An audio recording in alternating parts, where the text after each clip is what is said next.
இந்திய ஜனநாயகத்தில் ஒவ்வொரு சில ஆண்டுகளுக்கும் ஒரு பெரிய அரசியல் தருணம் வரும். அந்த தருணம் தான் தேர்தல். இப்போ நாடு முழுவதும் அரசியல் கவனம் திருப்பி இருக்கும் ஒரு முக்கியமான விஷயம் என்னன்னா பார்த்தீங்கன்னா 2026 நடைபெற இருக்கும் 5 மாநில சட்டமன்ற தேர்தல்களின் தேதி அறிவிப்பு. தமிழ்நாடு, கேரளா, மேற்கு வங்காளம், அசாம் மற்றும் புதுச்சேரி ஆகிய மாநிலங்களில் அரசியல் எதிர்காலத்தை தீர்மானிக்க போகும் இந்த தேர்தல்கள் கோடிக்கணக்கான மக்களின் முடிவை பிரதிபலிக்கும் ஒரு பெரிய ஜனநாயக நிகழ்வுனே சொல்லலாம். இந்த தேர்தல்களை நடத்தும் பொறுப்பு இந்தியாவின் சுயாதீன அமைப்பான எலெக்ஷன் கமிஷன் ஆஃப் இந்தியா கையில் தான் இருக்கு. ஸோ இந்த அமைப்பு தேர்தல் அட்டவணையை அறிவித்தவுடன் நாடு முழுவதும் அரசியல் சூழல் உடனே மாறும். மாடல் கோட் ஆஃப் கான்டாக்ட் அமலுக்கு வரும். அரசியல் கட்சிகள் தங்களுடைய பிரச்சாரத்தை தீவிரப்படுத்துவாங்க. கூட்டணிகள் உருவாகும். வேட்பாளர் தேர்வும் தொடங்கும். மக்கள் மனநிலையை புரிந்து கொள்ள கட்சிகள் முழு வேகத்தில் பணியாற்றுவாங்க. குறிப்பாக சொல்லணும்னா தமிழ்நாடு போன்ற மாநிலங்களில் 234 தொகுதிகளிலும் நடைபெறும் தேர்தல் வெறும் அரசியல் போட்டி மட்டும் இல்லைங்க, அது கடந்த 5 ஆண்டுகளின் ஆட்சியை மதிப்பீடு செய்யும் மக்கள் தீர்ப்பு. அதே மாதிரி தான் மேற்கு வங்கத்தில் மம்தா பானர்ஜி தலைமையிலான ஆட்சி தொடருமா அல்லது மாற்றம் ஏற்படுமா என்பது தேசிய அளவிலும் முக்கியமான கேள்வியாகவே இருக்கு. கேரளாவில் பினராயி விஜயன் தலைமையிலான இடதுசாரி அரசின் செயல்பாடு மீண்டும் மக்களிடம் ஆதரவு பெறுமா என்பதும் ஒரு பெரிய விவாதமாகவே இருக்குங்க. தேர்தல் தேதி அறிவிப்பு என்பது வெறும் கால அட்டவணை அறிவிப்பு இல்லைங்க, அது அரசியல் கட்சிகளுக்கு ஒரு போரின் ஆரம்ப மணினே சொல்லலாம்.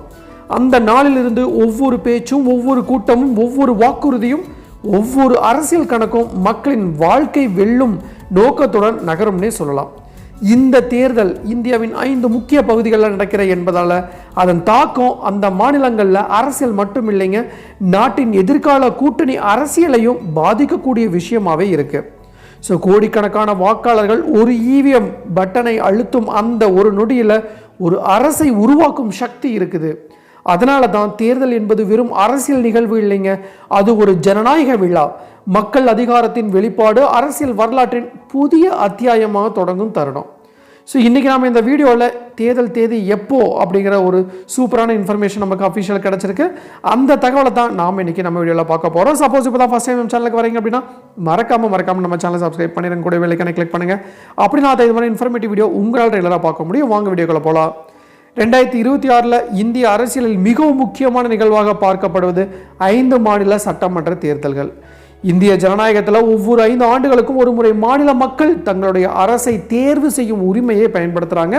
அந்த அடிப்படையில் தான் தமிழ்நாடு, கேரளா, மேற்கு வங்காளம், அசாம் மற்றும் புதுச்சேரி ஆகிய பகுதிகளில் சட்டமன்ற கால அவதி முடிவடைய இருப்பதால் தேர்தல் நடத்தப்பட வேண்டும்.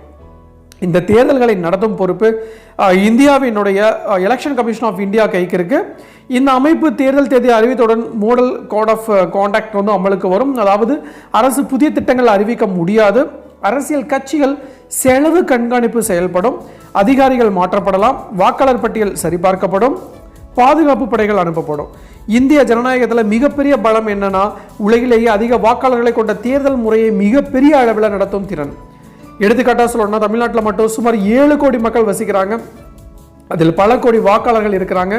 அவர்கள் 234 தொகுதிகளில் தங்களுடைய பிரதிநிதியை தேர்வு செய்வாங்க. தமிழ்நாட்டில் அரசியல் வரலாறு மிகவும் வித்தியாசமானதுங்க. 1967 முதல் திராவிட கட்சிகள் ஆட்சி செய்து வரும் மாநிலம் வந்து அந்த காலத்தில் சிஎன் அண்ணாதுரை தலைமையிலான திராவிட முன்னேற்ற கழகம் ஆட்சிக்கு வந்தது ஒரு பெரிய அரசியல் புரட்சியாக இருந்துச்சு. அதன் பிறகு பார்த்தீங்கன்னா ஆல் இந்தியா அண்ணா திராவிட முன்னேற்ற கழகம் மற்றும் டிஎம்கே ஆகிய 2 பெரிய கட்சிகள் மாறி மாறி ஆட்சி தமிழ்நாட்டில் நடந்து கொண்டிருக்கு. ஸோ தற்போதைய அரசை வழிநடத்துவது மு.க. ஸ்டாலின் அவர்கள் தலைமையிலான டிஎம்கே கூட்டணி. 2021 தேர்தலில் அவர்கள் வெற்றி பெற்றதும் சமூக நலத்திட்டங்கள், கூட்டணி கணக்கு, எதிர்க்கட்சிகளின் பிளவு போன்ற காரணங்களால் என்று அரசியல் ஆய்வாளர்கள் கூறுறாங்க. 2026 தேர்தல் அந்த ஆட்சியின் 5 வருட செயல்பாட்டுக்கு மக்கள் அளிக்கும் மதிப்பீடாக இருக்கும்னே சொல்லலாம். ஸோ மற்றொரு முக்கிய மாநிலம் கேரளா. இது இந்திய அரசியல் தனித்துவம் கொண்ட மாநிலம். இங்கே கம்யூனிஸ்ட் பார்ட்டி ஆஃப் இந்தியா, அதாவது மார்க்சிஸ்ட்னு சொல்லுவாங்க, தலைமையிலான லெஃப்ட் டெமோக்ராட்டிக் ஃப்ரண்ட் மற்றும் இந்தியன் நேஷனல் காங்கிரஸ் தலைமையிலான யுனைடெட் டெமோக்ராட்டிக் ஃப்ரண்ட் ஆகியவை மாறி மாறி ஆட்சி செய்வது வழக்கமாக இருக்கு. ஸோ தப்போ கூட பினராயி விஜயன் தலைமையிலான இடதுசாரி அரசு ஆட்சி செய்து வருது. ஸோ மேற்கு வங்கத்தில் கடந்த சில ஆண்டுகளாக கடும் அரசியல் போட்டி நடைபெற்று வருது. அங்கு மம்தா பானர்ஜி தலைமையிலான ஆல் இந்தியா திரிணாமுல் காங்கிரஸ் ஆட்சி செய்து வருது. அதற்கு எதிராக தான் பிஜேபி கடுமையாக அரசியல் சவால் விடுறாங்க. அசாம் மாநிலத்தில் கடந்த சில ஆண்டுகளாக தேசிய அரசியல் கட்சிகள் ஆதிக்கம் அதிகரிச்சிருக்கு. அங்கு ஹிமந்தா பிஸ்வா சர்மா தலைமையிலான பிஜேபி அரசு செயல்பட்டு வருது. புதுச்சேரி ஒரு சிறிய யூனியன் பிரதேசமாக இருந்தாலும் அரசியல் முக்கியத்துவம் கொண்டது. அங்கு கூட்டணி அரசியல் மிகவும் முக்கிய பங்கு வகிக்கிறதுன்னு சொல்லலாம். தேர்தல் அறிவிப்பு வந்ததும் அரசியல் கட்சிகள் முழுமையாக தேர்தல் பிரச்சாரத்தில் இறங்கும். பொதுக்கூட்டங்கள், வீடு வீடாக பிரச்சாரம், சமூக ஊடக விளம்பரம், இளைஞர் வாக்காளர்களை ஈர்க்கும் டிஜிட்டல் பிரச்சாரம் போன்றவை அதிகரிக்கும். ஸோ இந்திய தேர்தலில் caste equation, religion, regional identity, welfare schemes, development narrative போன்ற பல காரணிகள் வாக்காளர்களின் முடிவை பாதிக்கும்னே சொல்லலாம். ஸோ எடுத்துக்காட்டாக பார்த்தீங்கன்னா தமிழ்நாட்டில் சமூக நீதி, அரசியல், கல்வி, வேலைவாய்ப்பு, நலத்திட்டங்கள் போன்றவை முக்கிய பிரச்சனைகளாக இருக்கும். ஸோ கேரளாவில் சுகாதாரம், கல்வி, வெளிநாட்டு வேலைவாய்ப்பு தொடர்பான பொருளாதாரம் முக்கிய விவாதமாக இருக்கும். மேற்கு வங்கத்தில் மத்திய அரசு மற்றும் மாநில அரசின் அரசியல் மோதல் முக்கிய காரணியாக இருக்கும்னே சொல்லலாம்.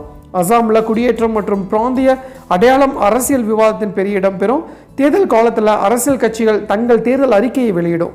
ஸோ அதில் வேலைவாய்ப்பு, விவசாயம், பெண்கள் நலத்திட்டங்கள், இளைஞர் முன்னேற்றம், தொழில் முதலீடு போன்ற வாக்குறுதிகள் இடம்பெறும் தேர்தல் ஆணையம்.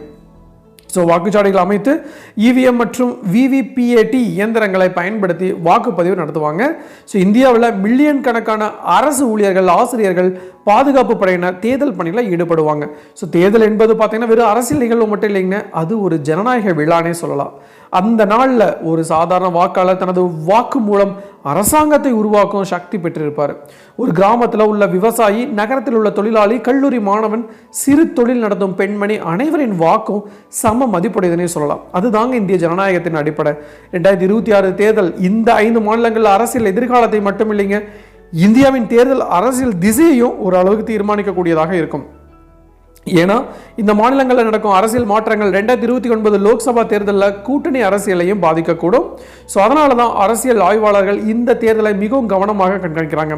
ஸோ வாக்காளர் மனநிலை, சமூக மாற்றங்கள், பொருளாதார நிலை, அரசின் செயல்பாடு, எதிர்க்கட்சிகளின் திட்டங்கள் ஆகியவை எல்லாமே சேர்த்து முடிவை நிர்ணயிக்கும் அப்படின்னே சொல்லலாம். ஸோ இந்திய ஜனநாயகத்தின் வலிமை என்னவென்றால் மக்கள் தங்களுடைய அரசை அமைதியாக தேர்வு செய்து மாற்று அதிகாரம் பெற்றிருப்பது. ஸோ அதனால தான் 2026 தேர்தல் அறிவிப்பு வந்ததோ அரசியல் சூழ்நிலை தீவிரமடைந்து பல மாதங்கள் நீளும் பிரச்சாரம், விவாதம், கூட்டணிகள், அரசியல் கணக்குகள் ஆகியவை நாட்டின் கவனத்தை ஈர்க்கும் அப்படின்னு சொல்கிறாங்க. ஸோ இறுதியில் பார்த்தீங்கன்னா வாக்குப்பதிவு நாளில் கோடிக்கணக்கான மக்கள் தங்களுடைய வாக்கை பதிவு செய்து அந்த மாநிலங்களில் அடுத்த 5 ஆண்டுகளுக்கான அரசை தீர்மானிப்பாங்கன்னே சொல்லலாம். ஸோ இந்த 5 மாநிலங்களுக்கான தேர்தல் தேதிகள் அறிவிப்பு என்பது ஒரு சாதாரண அரசியல் நிகழ்வு மட்டும் இல்லைங்க. அந்த வகையில் பார்த்தீங்கன்னா தமிழ்நாடு உள்ளிட்ட 5 மாநில தேர்தல் தேதி வரும் 15 அல்லது 16ஆம் தேதி அறிவிக்கப்பட வாய்ப்பு இருப்பதாகவும் சொல்லியிருக்காங்க. தமிழ்நாடு சட்டமன்றத்தின் 234 உறுப்பினர்களையும் தேர்ந்தெடுப்பதற்கான 2026 தேர்தல் பார்த்தீங்கன்னா மே 10ஆம் தேதிக்குள் முன்னாடியே தமிழ்நாட்டில் சட்டமன்ற தேர்தல் நடத்தப்படும் அப்படின்ட்டு எதிர்பார்க்கப்படுது. ஸோ இன்னும் பார்த்தீங்கன்னா வரப்போகிற 15, 16ஆம் தேதிக்குள்ள எந்த தேதி அப்படின்னு அறிவிப்பு வரும், வேட்பு மனு தாக்கல் செய்வதற்கான கடைசி தேதி எப்போன்னு சொல்லுவாங்க, வேட்பு மனுக்கள் பரிசீலனை எப்போ கடைசி தேதி, வேட்பு மனுவை வாபஸ் பெறுவதற்கான கடைசி தேதி என்ன, வாக்குப்பதிவு எப்போ நடைபெறும், வாக்கு எண்ணிக்கை எப்போ நடைபெறும் போன்ற பல்வேறு தகவல்கள் இன்னும் ஒரு வாரத்தில் நமக்கு கிடைச்சிரும் அப்படிங்கிறதுல எந்த ஒரு சந்தேகமும் இல்லை. ஸோ இதுதான் நான் இன்னைக்கு உங்களுக்கு சொல்ல வர வேண்டிய விஷயங்க. டெஃபினட்டாக யூஸ்ஃபுல்லாக இருந்திருக்கும்னு நினைக்கிறேன். ஸோ இந்த தேர்தலுடைய தமிழ்நாட்டினுடைய தேர்தலுடைய வரலாறும் ப்ளஸ் மற்ற மாநிலங்களுடைய தேர்தல் வரலாறையும் ஓரளவுக்கு நான் உங்களுக்கு இந்த வீடியோலாம் கொடுத்துருப்பேன். ஸோ நிச்சயமாக இந்த வீடியோ உங்களுக்கு யூஸ்ஃபுல்லாக இருந்திருக்கும்னு நினைக்கிறேன். எல்லாருமே ஆவலுடன் எதிர்பார்த்துட்டு இருக்கோம் அந்த தேர்தல் தேதி இன்னும் ஒரு வாரத்துக்குள்ளே நமக்கு கிடைச்சிரும் அப்படிங்கிறதுல எந்த ஒரு சந்தேகமும் இல்லைங்க. ஸோ என்னை பொறுத்த வரைக்கும் பார்த்தீங்கன்னா மே 10ஆம் தேதிக்குள்ளே தேர்தல் நடத்த முடிவு செஞ்சுருக்காங்க. ஸோ என்னை பொறுத்த வரைக்கும் பார்த்தீங்க அப்படின்னா மே 7 இல்லை 8ஆம் தேதி தேர்தல் நடக்க வாய்ப்புகள் பிரகாசமாக இருக்குது அப்படின்னு நான் சொல்லுவேன். ஸோ தமிழ்நாட்டில் ஒரே கட்டமாக 234 தொகுதிகளையும் தேர்தல் நடத்துவாங்க. ஸோ இதுதான் நான் எக்ஸ்பெக்ட் பண்ணுறது. அண்ட் ஆல்சோ நமக்கு ஒரு சில பக்கம் இருந்த அஃபிஷியல் இன்ஃபர்மேஷனில் ஸோ இந்த மே 7 இல்லை 8 தான் சொல்லியிருக்காங்க. ஸோ இது எப்படியோ நிச்சயமாக இந்த முறை தமிழ்நாட்டிலையும் தேர்தல் மிக சிறப்பாக 234 தொகுதிகளிலும் எந்த ஒரு பிரச்சனையும் இல்லாமல் நடக்கும் அப்படிங்கிறதையும் நான் இந்த நேரத்தில் உறுதியளிச்சுக்கிறேன். அண்ட் ஆல்சோ மக்கள் அனைவரும் அதை தான் வேண்டுறாங்க. ஸோ மீண்டும் இன்னொரு நாள் இது மாதிரி சுவாரஸ்யமான இன்ஃபர்மேட்டிவ் வீடியோவுடன் உங்களை சந்திக்கும் வரை உங்களிடமிருந்து விடைபெறுவது உங்கள் மஞ்சள் மாநகர மைந்தன் சிவா.